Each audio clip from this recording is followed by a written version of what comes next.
Are you at your point where you think you've hit your bottom, or maybe that there's just no way you're ever going to feel like things can change? I was like that. I really was. And I want you to know, my name is Bromo, by the way. I want you to know that there is a way out. Please join us for my podcasts. Hey, here we go. This is episode number 12. There is a way out. My name is Bromo. Thanks for being always with us, with me, for listening in. It is the 29th of January. It's actually about 46 degrees out here on a Monday in Bismarck. When it gets 5 or 6 days in a row of 40 and above in Bismarck in January, it's like a parade out here. It really is. Once again, my sobriety date is 2/17/09. I am an alcoholic. I'm not an expert as far as I don't have any credentials. I do have experience, life experience, I guess, is how you would say it. But I always want to make sure that people know that I'm not credited or anything like that. Accredited, or both ways. I've told this story before, and I'm telling it again because the platform I used 5 years ago or so was with a different radio station. So if you've heard this before, I'm almost through with my story, and I'll keep saying this over and over again. But the reason why I do this is I believe that sometimes people can hear someone's story and inspire them and either pass that on to someone else or family member, or who knows, maybe they give it a second thought and they think, well, you know what, maybe I drink too much. Or for those who think, yeah, I do drink too much, and they listen in, maybe there are some signals they can pick up from my story or anybody's story. For anyone who shares, it's all of our hopes that somebody hears it and goes, you know what, a better life is in store for me. And there is a way out. My last episode, I left you with at Pathfinders, when I'm in the third house. Remember, it's a 9-month deal where you go 3 months in one house, and then the second house right around the corner, you stay there for 3 months, and then you transition to the third house, which is right next door to the first house, and you're there for your last 3 months before you move out on your own into civilization, so to speak, into a normal living. It's a scary thing, it is. And I was in this third house, and I literally had maybe 3 or 4 weeks to go. And a guy that I saw from almost day one, his name was Rob, who went from house 1 to 2 to 3 with me, had taken his life, and we heard the news from our manager, Keith. And it jolted me, shocked me so much that for the first time, I had a moment of clarity. For the first time, I realized to myself, you better do something here. This is not a game. Again, there's no TV cameras hiding around the corner to film some sort of reality show with you in it. I mean, yeah, you were a radio guy and this and that. People know who you are, but this is your life now, you goof. In other words, I said to myself for the first time, I said, wow, this is real. I better get busy here. Because if I don't, and I leave here not knowing what I'm going to do, where I'm going to live, of course I would find a place to live, but if I wasn't involved and stayed in touch with AA, Alcoholics Anonymous, if I didn't stay in touch with anybody I went to Freedom Ranch or Pathfinders with, I was doomed. It literally was like one of those sand beakers that was turned over. And that's how it is, really, in my opinion, if you completely detach yourself from anybody, from friends, from anybody that you know that's in the program, from going to meetings, from talking about it. You know, I don't really want to say more power to you, but for some people who think that they never do have to go to meetings again, and for some people that think that they're recovered with an ERED, you're never recovered, in my opinion, from this disease. And we would hear people all the time, when I finally started listening. And again, I didn't listen to anybody really when I was going through Freedom Ranch, going through Pathfinders. All I wanted to do was get past the meeting, get out of there, and go on to something more fun. Like what? I don't know, like smoke a cigar and drink a cup of coffee out in the porch. But when this news came from our manager about Rob, it jolted me. And I said, well, you know what? You should probably give it your full attention, don't you think? Because who knows about the insanity of the disease where it could strike me? No one knows. And the thought that went through my mind, and still to this very single day, was what was going on in Rob's head the last few seconds of his life. It just, yeah, the insanity of the disease. So what I said to myself was, you know what? I got to get a sponsor. That is number one, because people have been asking me that. And I now remember I'm over a year sober, and I've got like 3 or 4 weeks to go in this recovery home. And it was really unheard of that I didn't have a sponsor. So many people that I knew were already underway with their steps, had their sponsor. No one seemed to bother me about it, but they asked me quite a bit. My manager would ask me. Other people would. I'm working on it, I would say. I wanted to pass on a couple things that I forgot to mention during the Freedom Ranch times.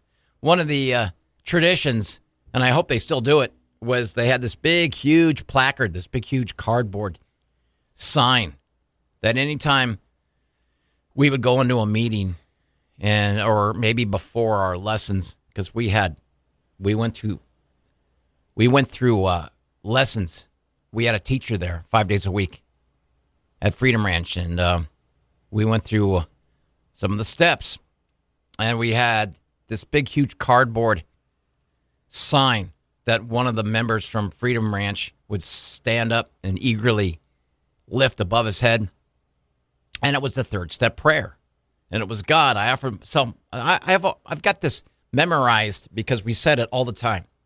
God, I offer myself to thee, to build with me, to do with me as thou wilt. Relieve me the bondage of self, that I may better do thy will. Take away my difficulties, that victory over them may bear witness to those I would help with thy power, thy love, and thy way of life. It was ingrained in us. To this day, I still fondly, although I didn't fondly back then, cite this to myself, but I do quite frequently now.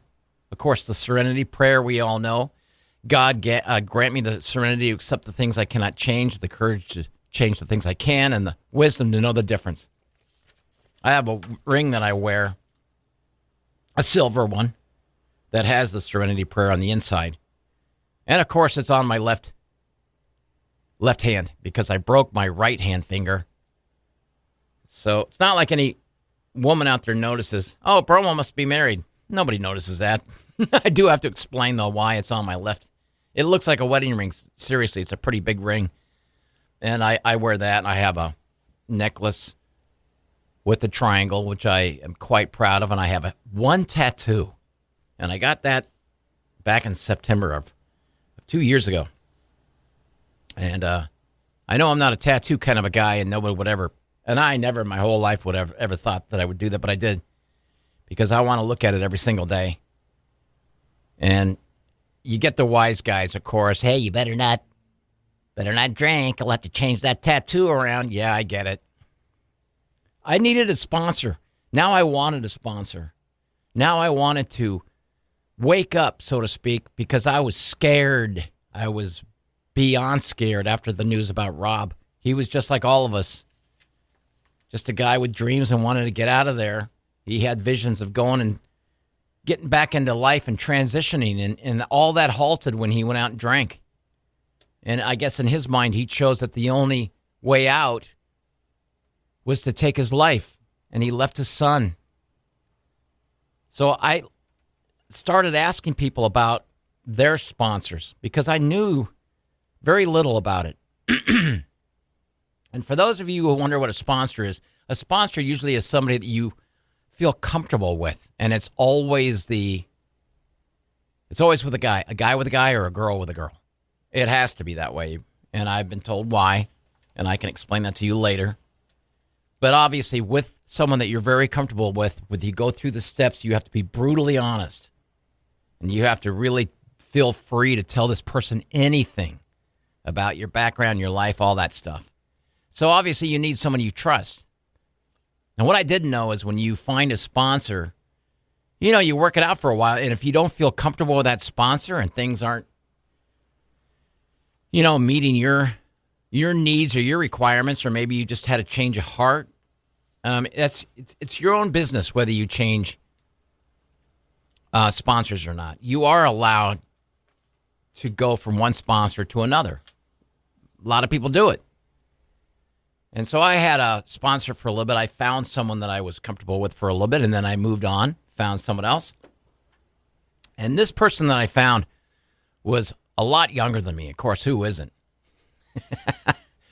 And he lived right around the corner, literally right around the corner from Pathfinders. He had a tiny little apartment with a dog. And I looked up to him because he had a lot of personality in the way he spoke, a lot of confidence. So I went to him and I said, "Will you sponsor me?" And he said, "Sure." So he gave me some things to do, things to work on. I started going through the steps slowly, very slowly with him. I think I would meet with him twice a week because he was a busy guy too. And one of the things that I remember clashing with him was we were talking about, when I got out of there, about getting a job. And you see, I kept trying to think I could get back into radio very easily. Oh, yeah, somebody will pick me up. And so I was thinking of higher plateaus than just a job. And he used to get after me and say, "Look, if you have to work at McDonald's, so what?" And I'm like, "Dude, I'm not going to go work at McDonald's." He goes, "Dude, you have to put aside your ego. If you pick up 2 jobs, you need to go out and do it. Just can't sit around and think someone's going to throw in a very cool job at you, what you want. If you're getting sober and you're staying sober, the most important thing is to get back into society and get a job and slowly start working again. Quit being so..." Yeah, I understand in life you can be selective. That's part of what life is all about. But you can't sit there and knock any kind of job, especially when you're getting back into reality again, into real life. Remember now, I come out from the Freedom Ranch. I keep saying Freedom Riders, and if I do, I apologize, because we have a group out here called Freedom Riders.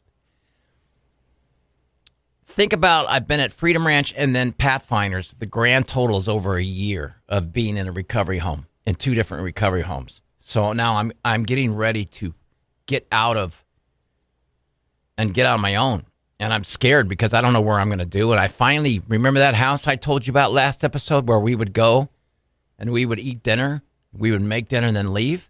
Well, somebody suggested there's a house in back of that house. Why don't we get a bunch of our guys that are graduating, so to speak, from Pathfinders? Let's all get a sober house together, 4 or 5 of us. So we did. And I had my sights on getting out of the program, moving from Pathfinders to this house in Imperial Beach was where it was at. We did that, and everything was great, right up to the point where when I was thinking I was going to get unemployment, I was wrong. Because at that time, not only was I getting a disability check, I was also getting severance pay from my job from the radio station. Remember when I got laid off? And unbeknownst to me, they don't like it when you receive both at the same time. So that caught up to me.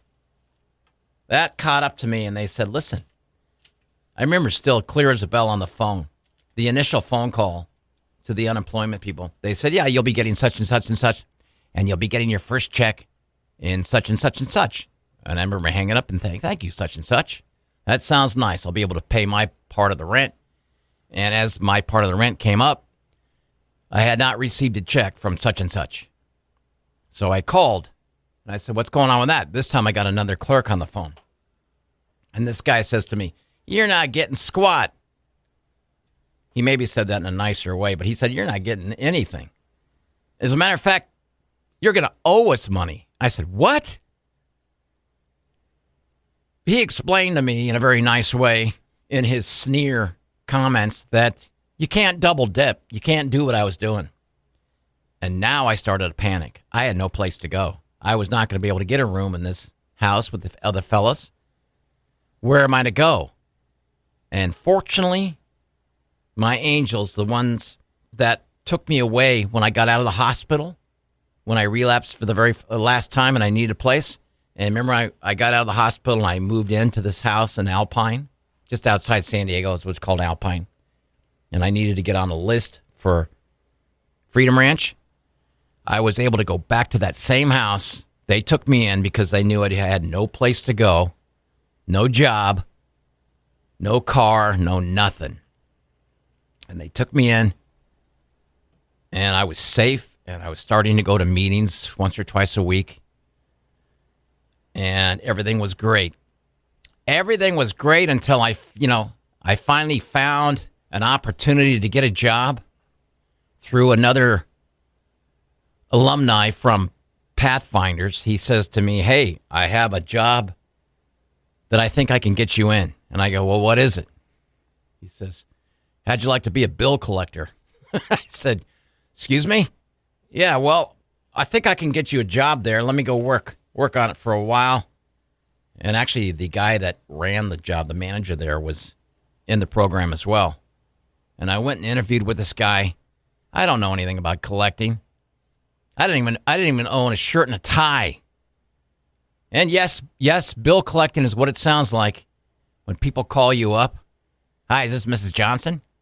Yes, it is. Hi, Miss Johnson. This. Blah, blah, blah, blah. Hey, could you please call back later? My dog just fell into a manhole. Yeah, well, okay. Those are the people that call you right when you sit down for dinner. And after sweating it out and having no income, no money, no more disability, none of that, I was hired, and I went and got trained to be a bill collector. And let me tell you something right from the start, man, I did not want to do this job. It's not the most glamorous job in the world, and there's some people that are very good at it. And they're just natural talkers on the phone. They're smart. They get in front of a computer. They figure out what they can do. It's also the paper that they pass out. Some of these bill collection places, they get these paper, which is what the debt is. The debt is what people owe. And some of them are really up to date. Some of the paper that I was getting was like back in 1922. The odds of me collecting any money were like me going to the moon and playing golf out there. Were very, very unbelievably So I was hating this job from the start. It was confusing, complicated. You had to go and learn all these rules of bill collecting. Because, you can get your rear end sued. Your company can get sued if you break any laws to somebody who owes a bill. They call them debtors. Debtors can sue the pants off you if you don't do it right. And, of course, there's all these rules where you have to identify yourself, tell everybody that the phone call is being recorded, blah, blah, blah, blah, blah, blah. Make sure you get the right person on. You can't bother them in certain area codes around the state after a certain time. You can't call their work if they tell you not to. It really weighs heavy in the debtors sometimes. I had to learn all this stuff. And I was not enjoying my job at all. As a matter of fact, I hated every single day of it. And listen, I'm not making fun of those who are bill collectors right now because everyone's got their cup of tea, so to speak. It just wasn't for me. And I missed radio like crazy. And every day that went by, I was still surprised that nobody came out my door and offered me some morning show or something like that. Because remember, I thought I was some superstar that I was on this show. And by the way, that show was still going steady. Dave Shelley and Chainsaw was still going strong. They didn't need me in there. And I hadn't talked to Dave in quite a while, and I missed him. So, as a bill collector, I'm doing this job, and a couple of years goes by, and now I'm approaching I want to get this right so I don't mess it. I'm approaching 4 or 5 years sober. And I remember right around, still going to a meeting once or twice a week. Every once in a while, I'd go out to Freedom Ranch. And I think in my 3rd year of being sober, they asked me to come out and speak. Now, what an experience that was.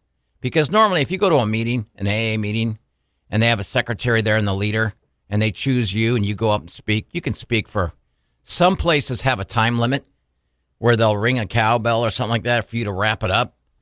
Some will let you ramble on as long as you want. But in a speaker meeting, if you're the main speaker, you go for about 50 minutes, 5-0. And I remember the first time I went out to Freedom Ranch to speak in front of all those people that were sitting in the seats that I once sat at. It was pretty intimidating. I probably did a rotten job, too, because it's you get nervous. It's pretty scary. All these raw people looking at you. And you think you're some sort of big shot because you got 2 or 3 years sober. And hey, look, I hate talking like that because anyone's a big shot when you stay sober a day. Half a day, 2 years, whatever.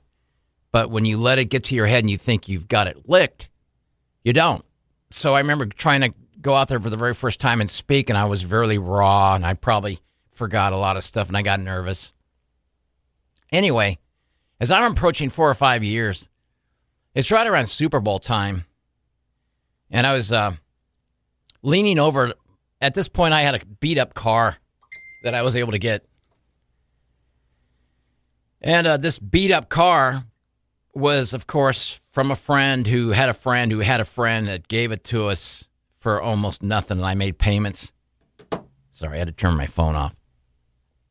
But I had a flat tire, and I went out there to change this thing, and I must have moved my back or I bent over wrong, and man, did I pull a muscle into the far right of my back towards my tailbone. Man, did that hurt. Oh, I had pulled this muscle so bad that every time I went in at night to try to go to sleep, any way that I lay or lie,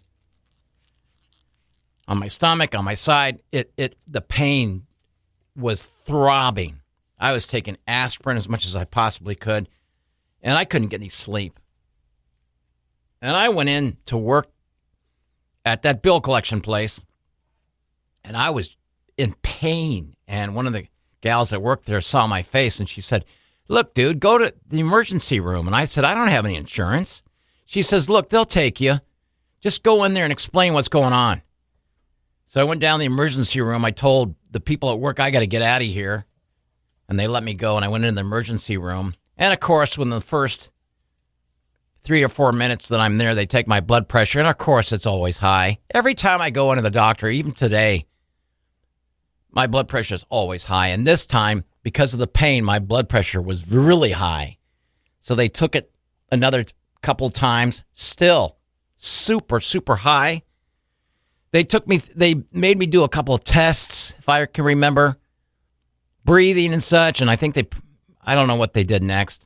Here's what I found out, though. The doctor comes in and he goes, "All right, here's the deal. You know you got a block in your heart?" I said, "You want to say that again?" He goes, "Yeah, you got a block in your heart. So there's 2 things we can do. One, we can put you on a rigorous and about 6 months later, we'll check you out and see how you're doing." I'm pretty sure that's what he said. Or we can go ahead and put 3 stents in your heart today. I said, "Okay, well, I think we could do that, I guess." Next thing I know, they have somebody that comes in and talks to me about low-income, like low-income insurance or low-income, a program that they had that helps out people with no money. And I'm signing this, I'm signing that. And then I'm laying down on a stretcher or a gurney or whatever. Remember, I couldn't say that a couple episodes ago. I'm laying down, and they're cruising me in to the surgery room. And I do remember looking up, and it was like a theater, like you see in the movies, where there's a bunch of students up above looking down on you. There must have been 15, 20 students looking down. And the guy knew who I was because maybe I blabbed because I'm thinking I'm trying to impress people. I told them that I was on the radio, and then I told him who I was. Oh, no. And then, of course, he was a huge listener. Let's put KGB on right now. They put that on while they prepped me. And it was one of those things where I was awake through the whole thing. And I'm listening to him going, all right, let's get ready to rock and roll. And we're sitting, and they go in by the groin area, and I'm listening to this and that, and I'm barely cohesive. Next thing you know, I wake up, I got 3 stents in my heart. So I'm there for like one full day, and they gave me some medicine to take. It was Norco for the pain. And again, I didn't have hardly any money. I had like zero money, and of course, my angels helped me out with that. But the people I lived with were very smart. They realized that Norco, and have you ever taken Norco? The only thing that I'd ever taken close to that was Vicodin. And back then, when I took Vicodin, I also washed that down with 2 or 3 martinis, and it was great. So I love that feeling, that Vicodin-ish kind of feeling. But I had never taken Norco. They're explaining to me what Norco was. So the people that I lived with were very smart. One of them, he says, quote, I'm going to give you one of these at night, and we'll monitor how you're doing. And I think I was given a 3-week supply. And the first time I took a Norco, and I went into my room and sat down in front of my TV, man, where you been my last 4 or 5 years? Was that the greatest feeling? Just super comfortable, super mellow. Oh, this is awesome. I could watch anything on TV and have it be great or do whatever. That was the first night. Second night was the same way. Third night, same way. About the second weekend, not so much anymore. And I remember I got to the very last, here's your last Norco. And I remember I had it on me, and they went to Vegas, these two, and I was watching their house, and I had my last Norco set up. And I was gonna take it, and I knew that it wasn't going to be such a great effect anymore. Because remember, the effect started to tail off. My body was getting used to it and wanted more. I swallowed that last Norco, and from out of nowhere, first time in almost 5 years, first time since I told you I was at Pathfinders and I wanted to walk over to the park and drink a couple of martinis and listen to that show. First time I'm taking that Norco for the very last time, my voice pops up, my right side. Hey, you know what would be even great with this Norco? You got a car now and you got keys and your angels are now in Las Vegas. You just checked with them a second ago. They're not coming back till like Sunday. Why don't you get in your car and drive down to that liquor store a mile away? Why don't you go down and buy 1 martini? Hey, shut up, the other voice said, because the other voice knows. But this one was persistent. Dude, 5 years. It's not like been, 3 weeks, 30 days. What? It's 5 years. You got this. Take that Norco. Before you take that Norco, go down and pick up a couple martinis. Come back. Those guys are gone. They won't know. They won't know. And guess what I did? I took the car keys. I got up and I got ready and I drove out to the Freedom Ranch and I caught a meeting. And for the first time in a long, long time, I realized this is what I need to do. This is how I stay sober.